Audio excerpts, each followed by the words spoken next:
I stood in a room filled with people who thought they were there to celebrate love. The lights were soft, the champagne was flowing, and my son's fiancée stood up to make a toast. But what came out of her mouth wasn't praise. It was poison. She laughed as she painted me as a burden, a relic from another life, someone who didn't belong. My son said nothing. He stared at his glass while 60 strangers watched me crumble in silence. But what they didn't know was that I had come prepared. Stay with me till the very end and let me know where you're watching from so I can see how far the truth really spreads. It happened at their engagement dinner. 60 guests. White roses everywhere.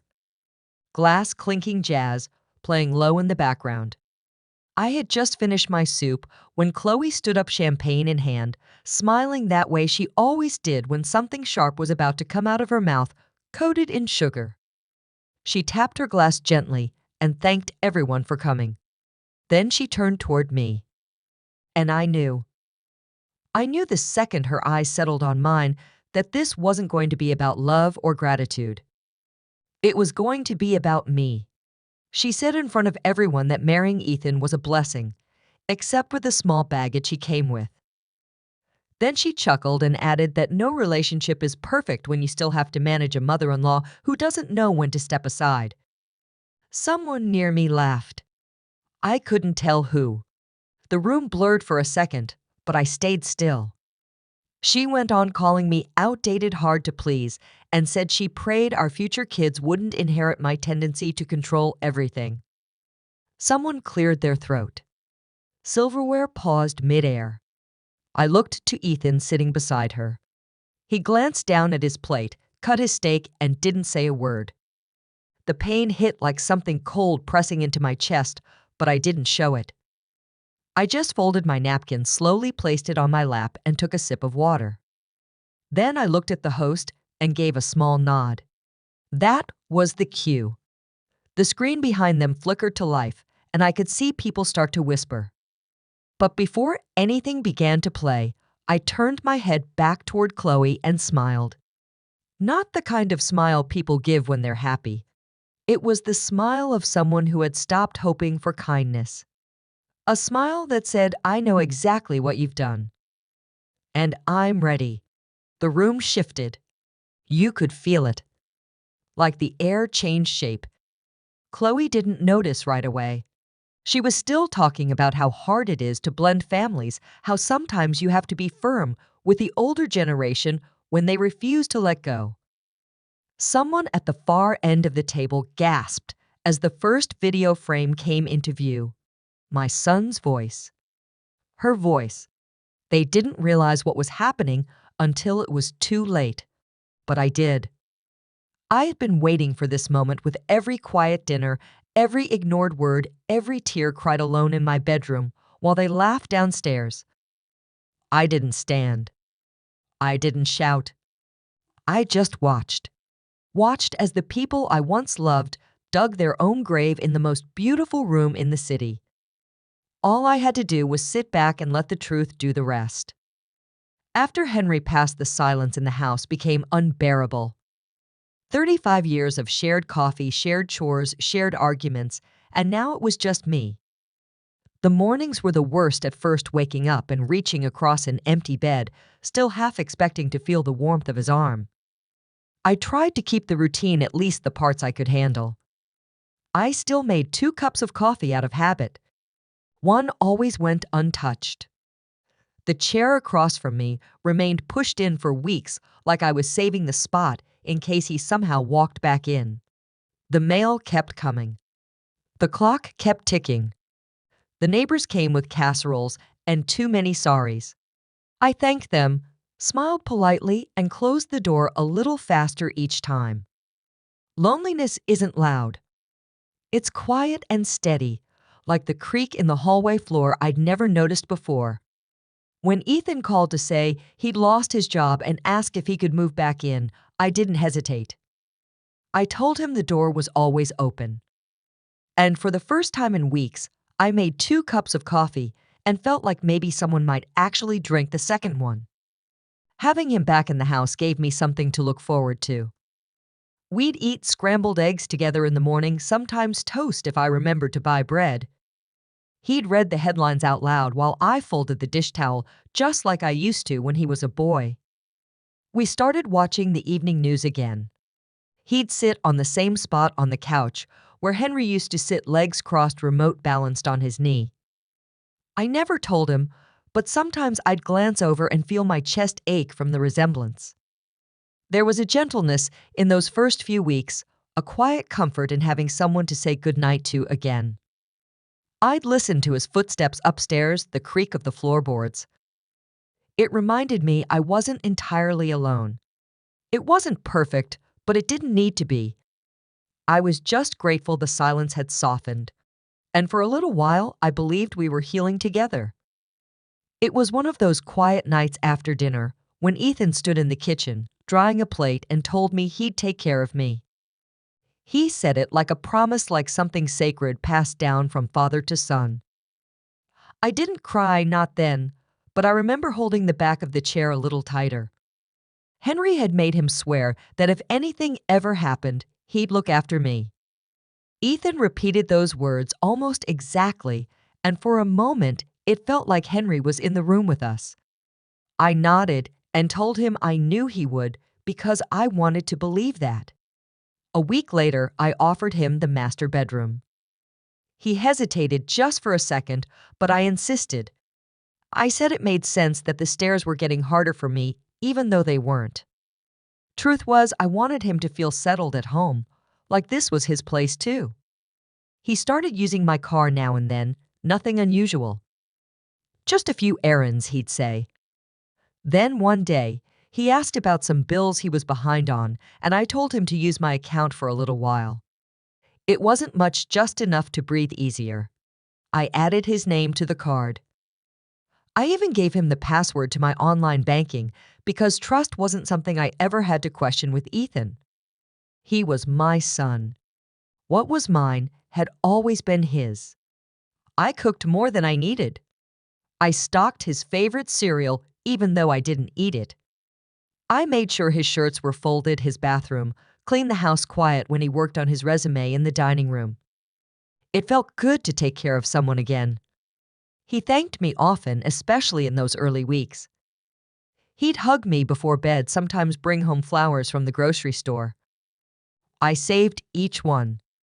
Pressed petals into books and drawers, tiny reminders that love in all its forms still lived here. I didn't think of it as giving something up. It was just what you do when you love someone. You shift things. You open doors. You give without counting. And I did it all quietly, not because I expected anything back, but because I thought we were walking through our grief together. What I didn't realize was that sometimes the people you shelter don't see the roof you built above their heads. They just expect it to stay there. He told me he'd met someone. Her name was Chloe. They met at a real estate seminar, and according to Ethan, she was smart-driven and had a sharp sense of humor. He spoke about her with that rush of new excitement, the kind that makes you talk faster and forget to breathe. When he asked if she could come for dinner, I said, of course. I even took out the nicer tablecloth, the one Henry never liked because it had too many wrinkles. I made roast chicken mashed potatoes and that lemon pie Ethan always loved. I wanted to make a good impression. She arrived 10 minutes late, wearing heels too tall for my porch and perfume that hit before she did. She gave me a polite hug, careful not to let her dress crease, then scanned the room like a realtor walking through a fixer-upper. Her eyes paused on the drapes, then the carpet, then the old cuckoo clock I hadn't wound in years. She smiled, but it didn't reach her eyes. She called the house charming, which didn't sound like a compliment. Then she asked if we'd ever thought about updating. The kitchen said something about granite countertops and open shelving. I laughed politely, said I liked things just the way they were. During dinner, she complimented the food and asked Ethan if he'd shown me the listing for that new condo downtown. He looked confused, then shook his head. She said it was nothing, just something they'd passed by. But the way she looked at the walls told me it wasn't nothing at all. She leaned over to whisper something to Ethan when I brought out the pie, and I caught just enough of her expression to know it wasn't kind. He smiled in that distracted way, like he was caught between two people and didn't want to pick a side. I poured coffee and ignored the lump in my throat. After they left, I sat on the couch and stared at the empty chairs across the table.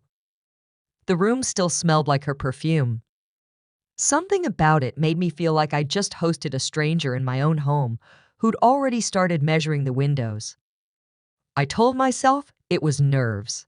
First impressions are hard. Maybe I was too sensitive, but deep down I knew. Some people walk into a room and try to belong. Chloe walked in like she already owned it. It started small, the way most changes do. Ethan began repeating things Chloe had said almost word for word, like her thoughts had replaced his own. He called the couch outdated, the curtains dusty, and once asked if I ever thought of modernizing the place. At first, I laughed it off, but something inside me twisted each time he spoke like that. It wasn't just what he said. It was how he said it. Like he was embarrassed to be living in the same house he grew up in. Then decisions I used to make without a second thought started slipping out of my hands. Chloe suggested moving the coffee maker to the other side of the kitchen. Ethan did it that afternoon. When I moved it back, it found its way again to where she wanted it, like my preference no longer mattered. She bought new throw pillows, bright ones with gold trim that didn't match anything I owned. Ethan told me they were a gift. I smiled and placed them neatly on the couch, even though I missed the faded blue ones Henry and I had picked out years ago. One day, I noticed the family photos were gone from the hallway. Replaced by abstract prints, Chloe said, made the space feel less heavy. I found the pictures stacked in a cardboard box in the garage. Ethan said it was just temporary. I didn't argue. I just carried the box upstairs. He stopped joining me for breakfast. Said he needed to catch up on emails or was heading out with Chloe. The news played without anyone to comment beside me. The eggs sat cold, and so did I. One evening, I made pot roast. His favorite. He texted that he and Chloe had dinner plans. No apology. Just a message. I wrapped the food and put it in the fridge, knowing it would still be there the next morning. I started hearing them whisper at night. Doors closing quickly. Quiet laughter from the guest room. I told myself it was love, young love, that I needed to step back and let them build something together. But it felt like I was being erased one lamp, one habit, one decision at a time. Ethan no longer asked how I was sleeping. He didn't notice when I stopped watering the plants, or when I stopped playing music in the afternoons. He was here, but not really. I could feel the gap widening, and no matter how hard I tried, I couldn't reach him through it. There's a kind of heartbreak that doesn't shout. It just settles deep and stays quiet. That's how it felt. Like losing someone who was still sitting right in front of me. I hadn't meant to find it. I was vacuuming under the bed, something I hadn't done in a while, just trying to keep busy. The vacuum hit something solid, and when I bent down to look, I saw the corner of a manila folder tucked between the box spring and the floorboard. I pulled it out thinking it might be old paperwork or bills Ethan forgot. But the moment I opened it, my hands started to shake. The first page was a loan agreement. $45,000. My name was on the top, printed neatly, like I had signed up for it myself. There were more pages. Copies of my driver's license. A signature that looked almost like mine. And documents tying my name to debt I'd never agreed to carry. I sat down on the edge of the bed, the folder spread across my lap, and tried to breathe. Behind the papers were photos of my house. Wide shots of the kitchen. The upstairs hallway. The master bedroom. Angles you'd only take if you were listing a property or planning to change everything inside it. It felt like someone had stripped the walls bare just by taking those pictures. Then I saw the letter, folded twice with Chloe's handwriting. I recognized it from the thank you card she wrote me, that Christmas, the one I thought was sincere. This one wasn't. She wrote that once the loan was processed, they'd finally be able to move forward. She said Margaret won't fight the idea of assisted living once it's framed as concern. She said the facility had a locked ward for memory care just in case. Like I was some burden they needed to quietly remove. My breath caught. For a moment, I couldn't move. I stared at the ink, the edges of her words pressing into my chest like needles. I had fed these people, folded their laundry, smiled when I wanted to cry. And this is what they planned behind closed doors. It wasn't just the betrayal. It was the coldness of it. The paperwork? The planning. Like I wasn't a mother anymore. I was just a line item in someone else's future. A problem to solve. I folded the letter again, slower this time. My fingers felt heavy. The room was so quiet I could hear the clock ticking downstairs.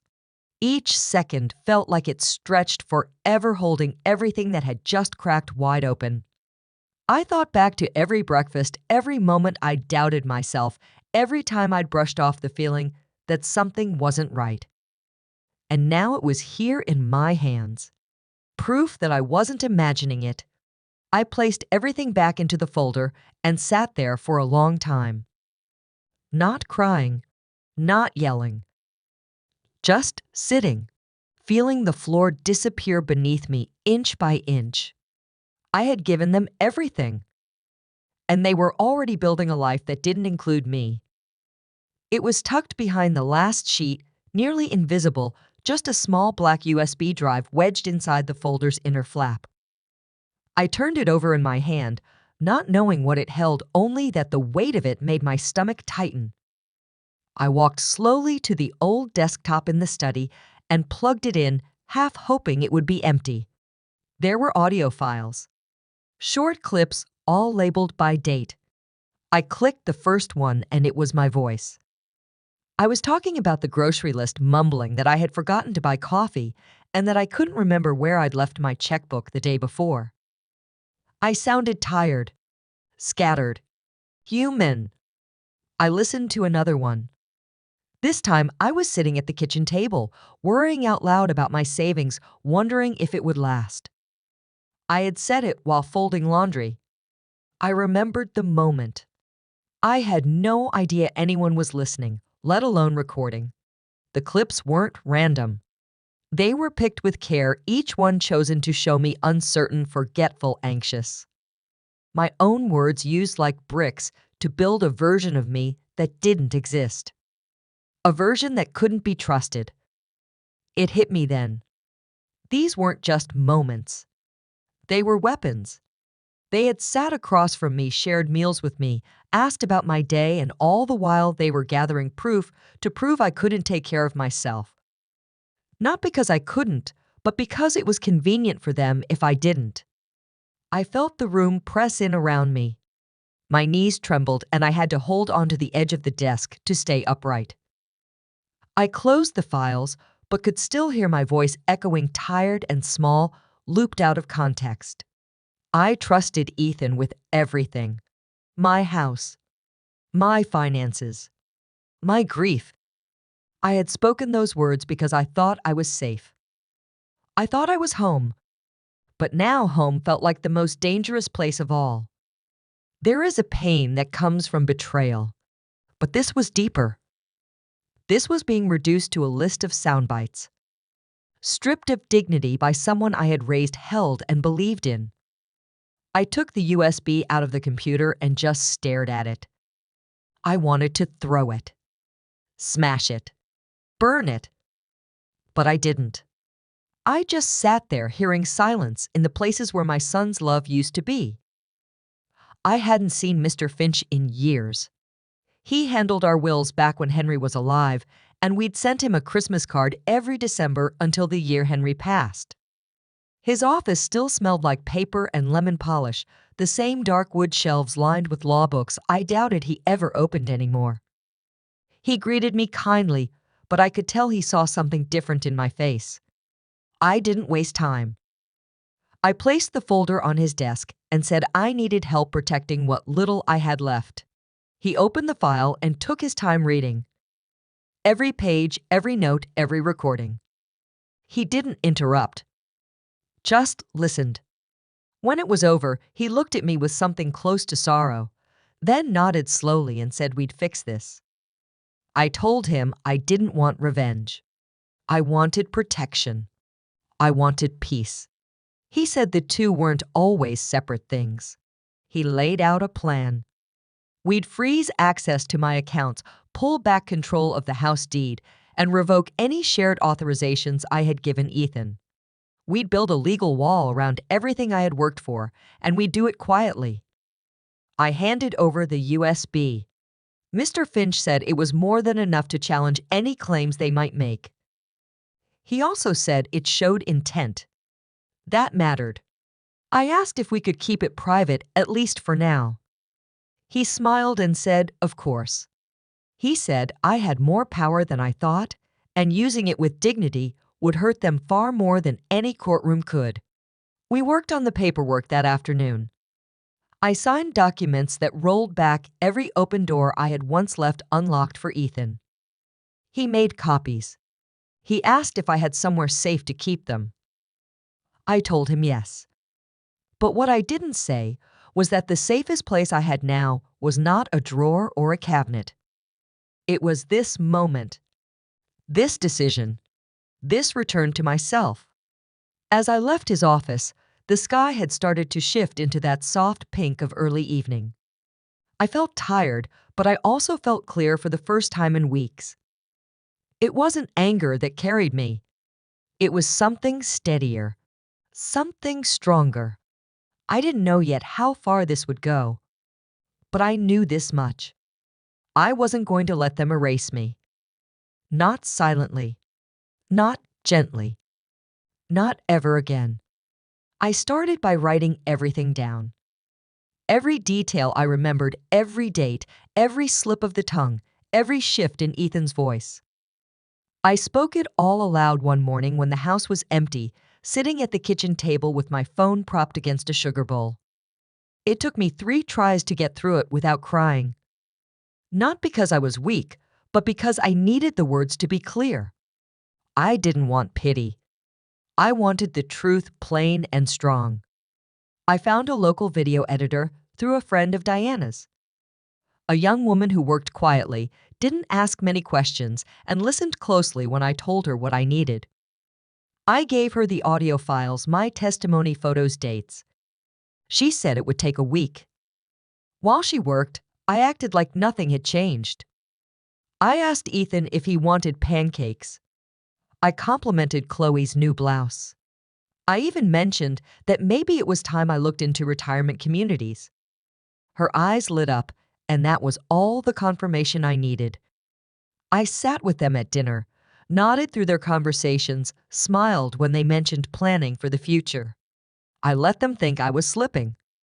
I let them think they were winning. In the evenings, I rehearsed what I would say. Not to argue, not to shout, but to make sure that when the moment came, my voice would not shake. I wanted them to feel what it meant to be underestimated for too long. Diana helped me draft the speech. She said I didn't need to sound wise or noble. Just real. I told her that was all I had left anyway.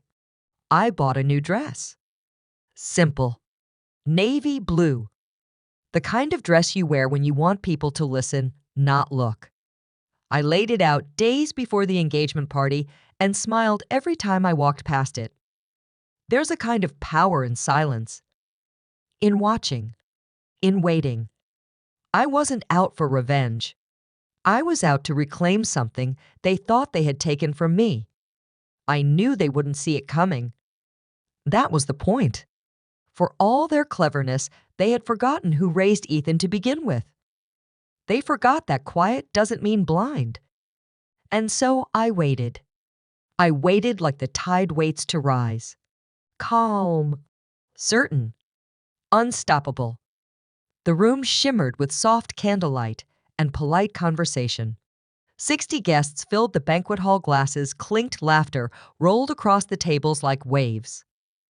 Ethan stood beside Chloe, smiling like a man who believed the night belonged to him. I sat near the end of the head table, hands folded neatly in my lap. I had worn the navy dress, the one that said, "I'm here, and I'm watching." No one noticed me at first. I preferred it that way. Chloe stood with her champagne flute, the delicate chime of her spoon, tapping the glass, slicing through the buzz of chatter. The room quieted. All eyes turned toward her. She beamed, glowing under the soft lights, and began her toast. She spoke of fresh starts, of building a future together. She spoke of strength, of letting go of old things to make room for new ones. Then her voice changed. She said not everyone was ready to embrace change.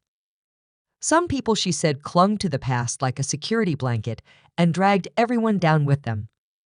She turned her head slowly, eyes resting on me with a smile too sharp to be kind. She made a comment about how some people think they're being generous, but really they're just holding others hostage with guilt. A few guests shifted in their seats. Ethan looked down at his shoes. I didn't blink.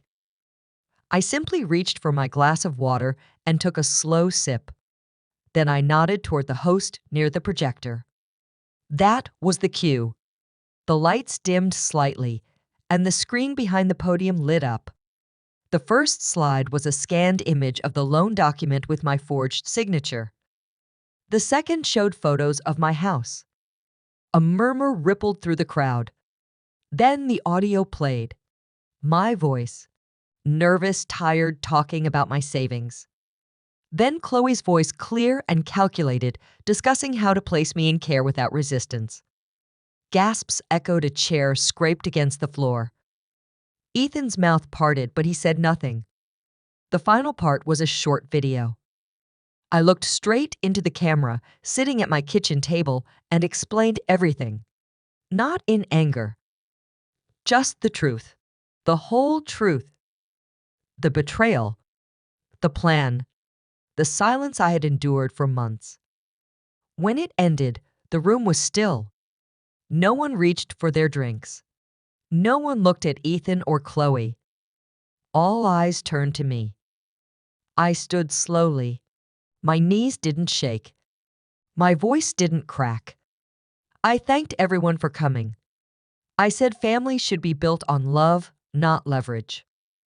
I said dignity isn't something you inherit. It's something you defend. Then I announced that Ethan was no longer listed in my will, that the house and my remaining assets would be donated to a children's foundation in memory of my late husband who believed in decency above all else.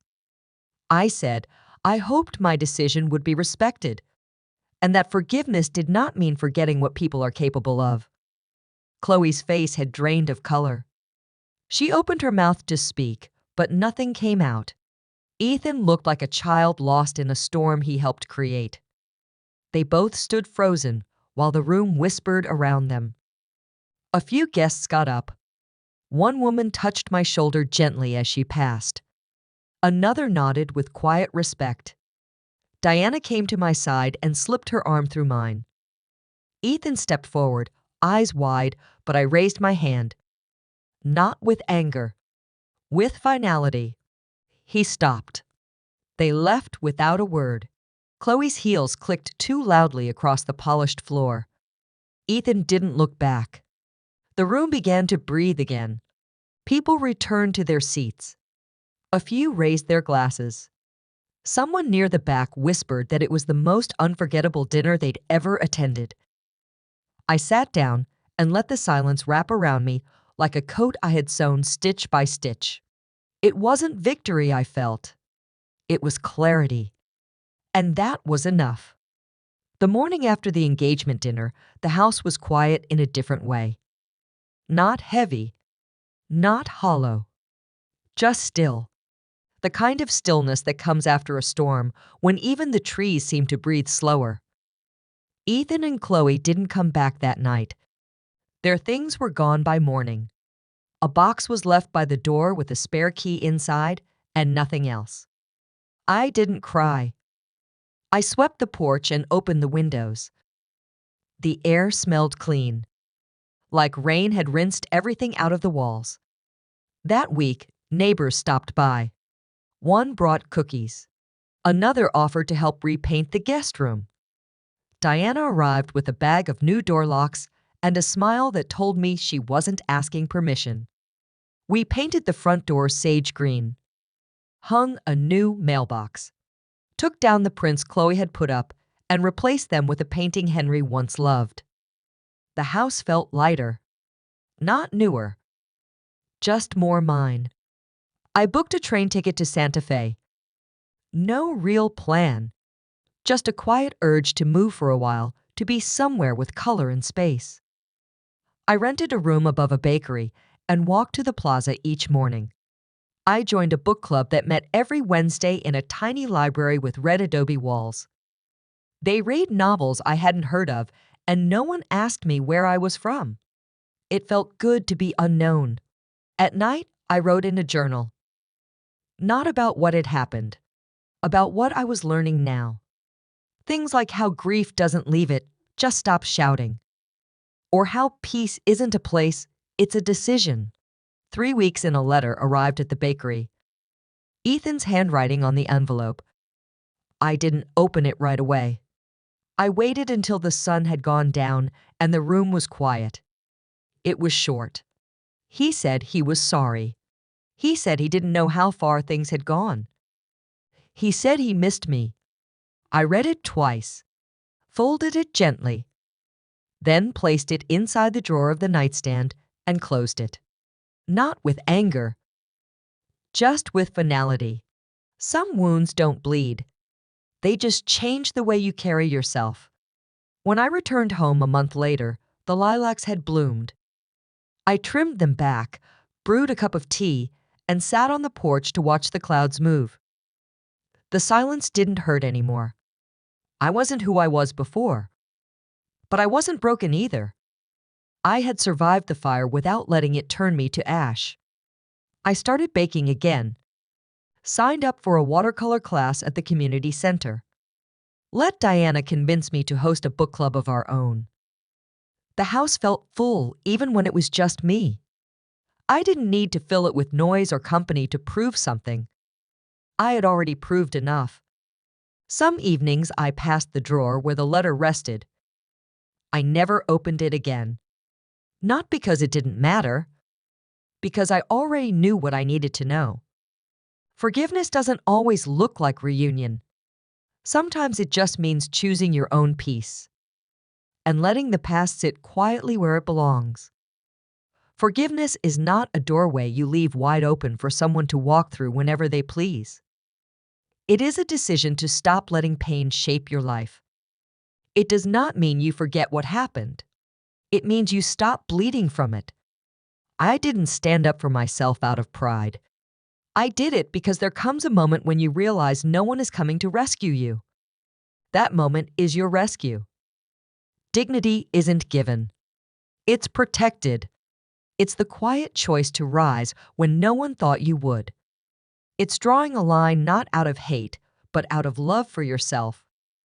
I didn't want revenge. I wanted to be seen. I wanted to remind them that silence is not weakness. It is often preparation. If I had let it go, they would have taken everything I had left.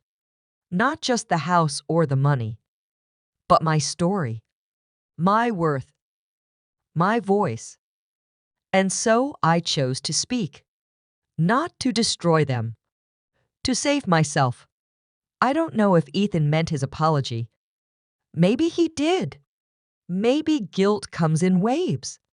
But forgiveness, I've learned, doesn't require an audience. I found peace not when I was vindicated, but when I no longer needed their approval, when I could sit alone and still feel whole. So now I ask you, if someone tried to silence your truth, to erase your name in the life you built, what would you choose? Would you stay quiet and disappear? Or would you rise? Would you choose revenge or peace? And can you see the difference between the two?